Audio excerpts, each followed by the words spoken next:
bulan Oktober 2023, Toyota Fortuner merupakan mobil kedua leather frame yang paling laku di Indonesia, kalahnya sama tentu saja sama Mitsubishi Pajero ya. Fortuner sekarang banyak sekali diserang ya dari kiri dan kanan, tidak hanya Pajero saja. Sekarang ada CR-V baru ya, terus juga banyak SUV baru yang memang menawarkan banyak sekali fitur. Sedangkan Fortuner kalau kita lihat kayaknya fiturnya gitu-gitu aja ya, tapi tetap sih paling laku.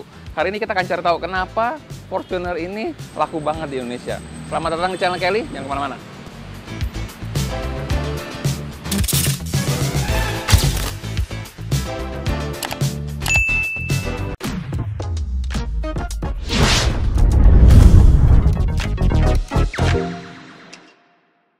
Inilah beberapa alasan kenapa Toyota Fortuner masih laku. Nomor 1, keren dan prestige.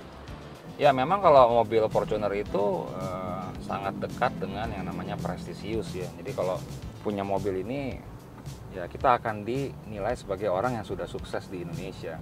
Jadi orang itu selalu menganggap orang yang punya Fortuner itu arogan, padahal sih enggak juga. Apalagi kalau yang memang kayak hobi ya, kayak saya mungkin kalau misalkan beli Fortuner ya saya akan buat main di habitat gitu, di tempat-tempat yang kita bisa main 4x4 gitu, atau kita bisa menjelajah daerah di Indonesia yang memang sangat luas ya. Memang idealnya kalau kita mau keluar kota tuh kalau pakai Fortuner atau kita pakai Pajero gitu ya, memang kita nggak takut kejeblos. 2, 7-seater. Panjangnya hampir 5 meter, jadi mobil ini bisa 7-seater. Nah, orang Indonesia kan begitu ya.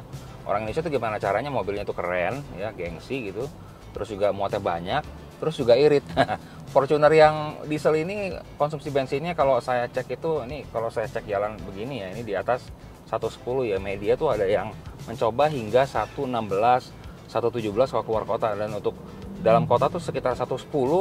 Untuk mobil turbo ya, ini cukup irit sih sebenarnya. 3, tenaga torsi besar.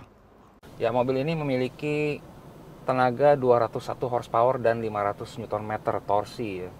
Karena mesin 1GD FTV ini memiliki upgrade tenaga sedemikian besar gitu. Karena memang dari internal mesinnya juga banyak sekali perbaikan. Oke, sekarang kita akan menggunakan pedal shift ya, atau Tiptronic ya. Jadi dari D kita ke kanan. Nah, terus jadi ini bisa minus atau plus. Jadi gearnya itu bisa naik turun, 1 ya, 2 ya kan. Ini Tiptronic ya, atau kita bisa menggunakan pedal shift seperti ini. Sekarang saya cobain pakai pedal shift ya. Saya mau coba tarik nih. Coba. 1, 2, 3.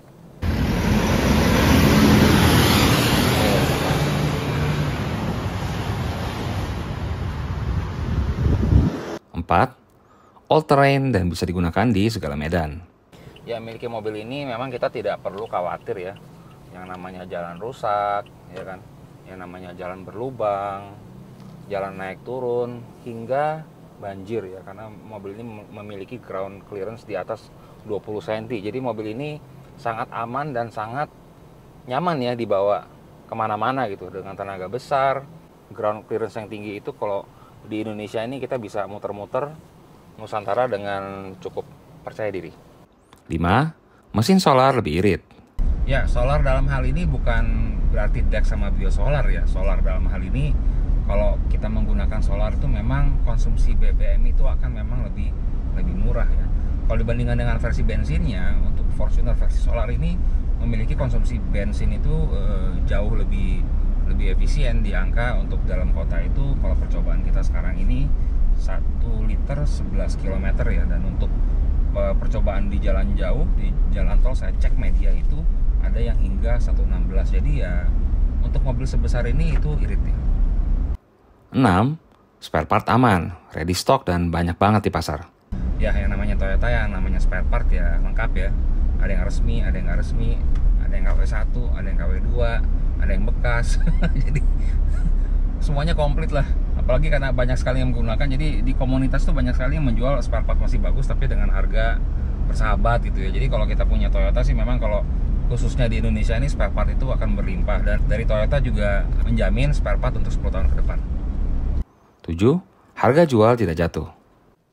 Ya, kalau harga jual Toyota ya kayaknya nggak ada yang jatuh ya. Kayaknya semuanya sangat bertahan ya, termasuk Fortuner ini.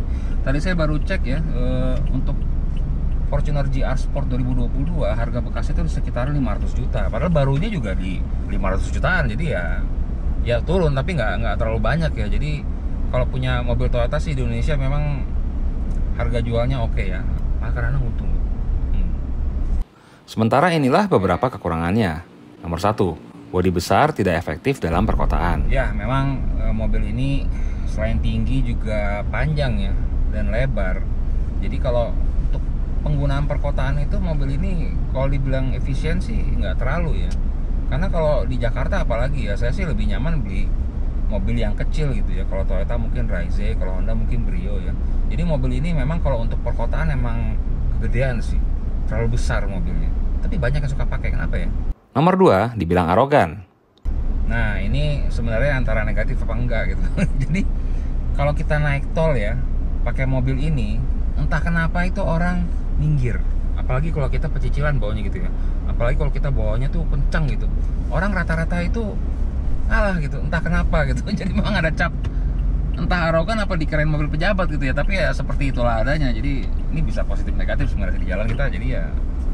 3, harga solar yang cukup mahal. Harganya di sekitaran 17.000 pada saat video ini dibuat. Ya, solar walaupun irit, tapi harganya mahal ya. Jadi Dex itu harganya itu di atas bensin yang ronnya tinggi. Jadi hal ini tuh kadang-kadang membuat orang takut juga beli mobil ini gitu. Tapi ya memang karena irit ya, jadi sebenarnya worth it aja. Nomor 4, tidak ada fitur canggih seperti sunroof ataupun Toyota Safety Sense. Ya memang mobil ini kalau dibandingkan dengan banyak mobil elektrik ya khususnya atau hybrid, memang fiturnya itu kurang lah ya. Tidak ada Toyota Safety Sense, saya juga bingung sih kenapa.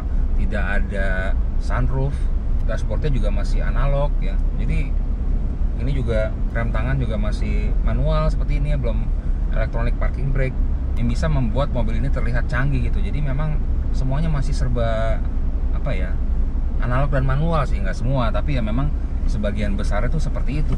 Jadi di lain pihak ya, ada juga memang orang pengguna yang memang sukanya begitu. Karena apa? Karena jadi mobil ini maintenance itu tidak semahal kalau kita menggunakan mobil yang banyak fiturnya. Umpama kalau misalkan TSS-nya problem gitu ya, atau umpama sunroof-nya bocor. Jadi ada beberapa yang memang orang lebih suka yang seperti ini. Dan kalau dibilang harganya mahal sih ya, kalau menurut saya kalau yang tipe paling tinggi di 500-an juga nggak terlalu mahal ya. Kalau kita bandingkan CR-V yang baru tuh harganya bisa hingga 800 jutaan ya.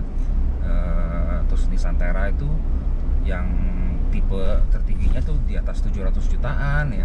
Pajero juga sekitar segitu ya. Jadi memang cukup value kok harganya mobil ini. 5, pajak yang lumayan mahal.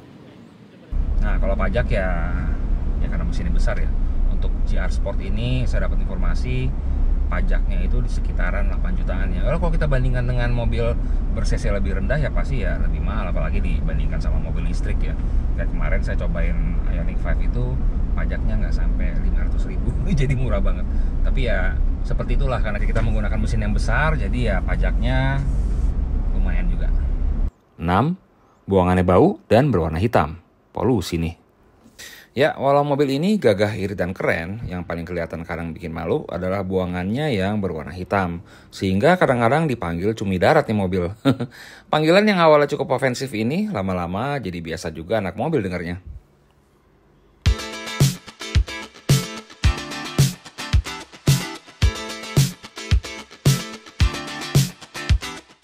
Itulah tadi ya review Fortuner 2023. Jangan lupa untuk subscribe dan like. Sampai ketemu lagi.